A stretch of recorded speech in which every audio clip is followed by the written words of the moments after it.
Hi అండి. Welcome to మన వంటగది. ఈరోజు మన వంటగదిలో మజ్జిగ పులుసు చేసే విధానం చూడండి ఎలా చేస్తానో. ఒక బౌల్లో పెరుగు తీసుకున్నామండి, సన్నగా తరుక్కున్న ఉల్లిపాయ ముక్కలు, రౌండ్గా చిన్నగా తరిగి పెట్టుకున్న పచ్చిమిర్చి, తగినంత సాల్టు, తగినంత పసుపు. ఇందులో ఇప్పుడు వాటర్ కూడా వేసుకుందామండి, ఎందుకంటే పెరుగు చిక్కగా ఉంది కదా.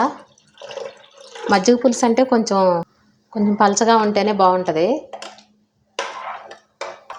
ఇలా మిక్స్ చేసుకొని దీన్ని ఇప్పుడు పోపు వేస్తానండి. ఎలా వేస్తానో చూడండి.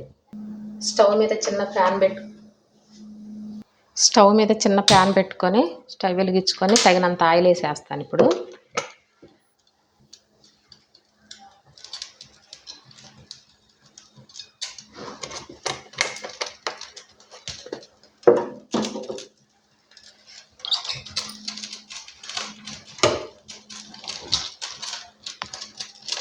ఆయిల్ వేడైందండి. పోపు దినుసులు వేస్తున్నాను.